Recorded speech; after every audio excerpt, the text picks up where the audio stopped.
Hello and welcome to Microsoft Hates Greg. My name is Greg Deckler, and today we're going to be talking about FabCon, which just happened last week. And the thing, and they got this, here's the announcements and things like that. We'll be going through them. There's actually some kind of interesting things in here. But the one piece of information that I want to know about, I can't find anywhere. It's like, who won the world championship, man? Right? There's this whole build up to like the world championship, and it was going to be broadcast live, and I didn't get to watch any of it because I have a life and a job. So I didn't get to go down to this thing or anything. But like, who the hell won? Like, I can't find it anywhere. If somebody can like that did happen to watch it or knows what the results were, if you can let me know. I'd be kind of interested to see who of those four individuals won.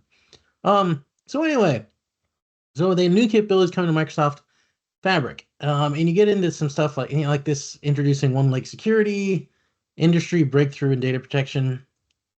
I mean, it's almost like Microsoft created their own problem, and now they're solving that problem, and then they call it an industry breakthrough.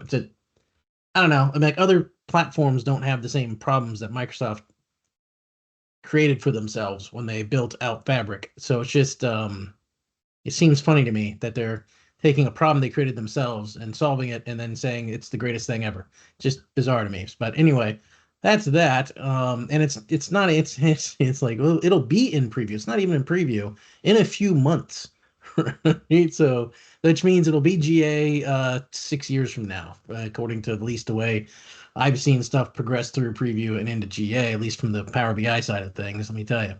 And then everything else, except for like one thing, that's the most important thing that they announced, even though it also is AI, right? Everything else is AI. I mean, it's so it's so sad to see like software companies like they just slap AI on everything, and oh, it's great and you should pay more for it and everything, and literally every announcement's about AI or whatever it happens to be, right?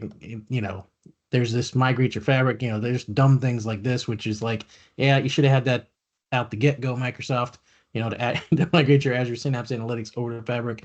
It's 2 years later, you finally got it. But yeah, AI, here, look, oh, AI, AI can AI for all the more AI data lake, AI capabilities for business user. It's the saddest thing, because basically there's nothing new unless it involves AI, according to what I get out of this article. It's just it's it's tiresome at this point.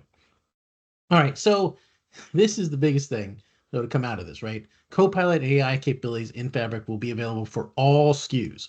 Now, I don't know in terms of you if you have to have a reserved capacity, right? So they say all SKUs, but they don't specify whether it's reserved capacity only or if it's both reserved and pay as you go.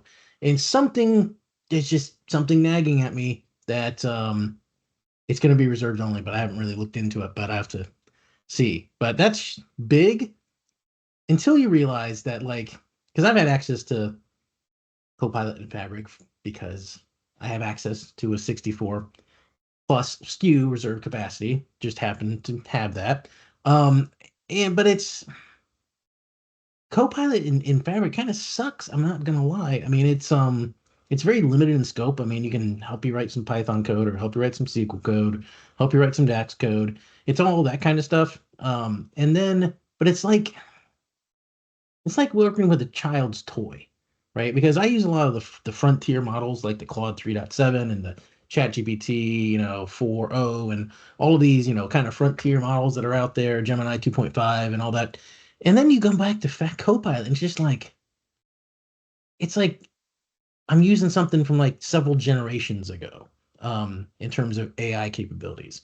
And maybe that's intentional or whatever, but it just feels like stepping backwards, right? And just having just an awful kind of experience with AI, compared to the much better experiences I get when I use these frontier models and that stuff like that, and that are like just seeing light years beyond what Copilot's capable of doing. And maybe that's just my own perception of it, but I have not been impressed with Copilot in that regard. That it's keeping up with all the latest models and all the latest, fancy stuff that these AI models can do.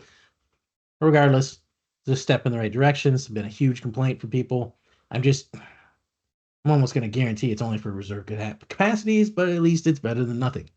And then everything else is just like I said, it's just AI, AI, AI, AI.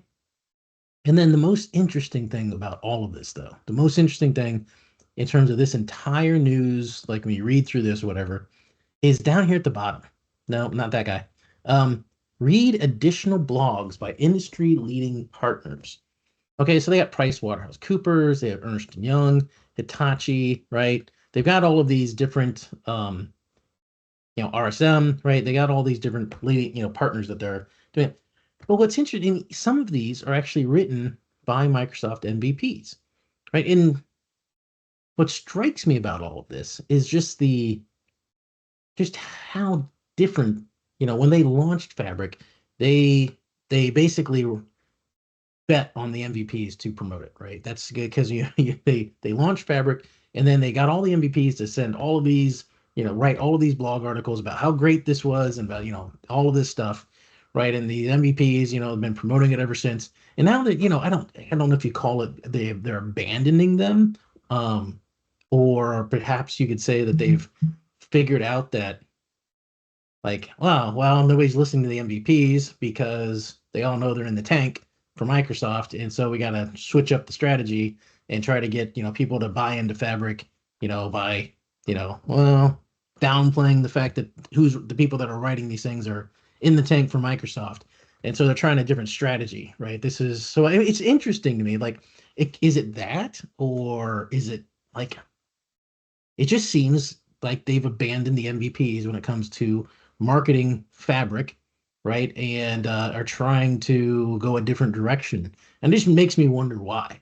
Like if one of these articles was written by an MVP, you'd think that they're like, hey, blah, blah, blah, written by MVP, so and so. But they're not. They're not focusing on the MVPs. I mean, they're focusing on the companies, which I just find it interesting. And I don't know if anybody else noticed that or not. So thought I'd kind of throw that out there. So yeah, that's all I had for this video. Hope you enjoyed it, and I'll see you next time.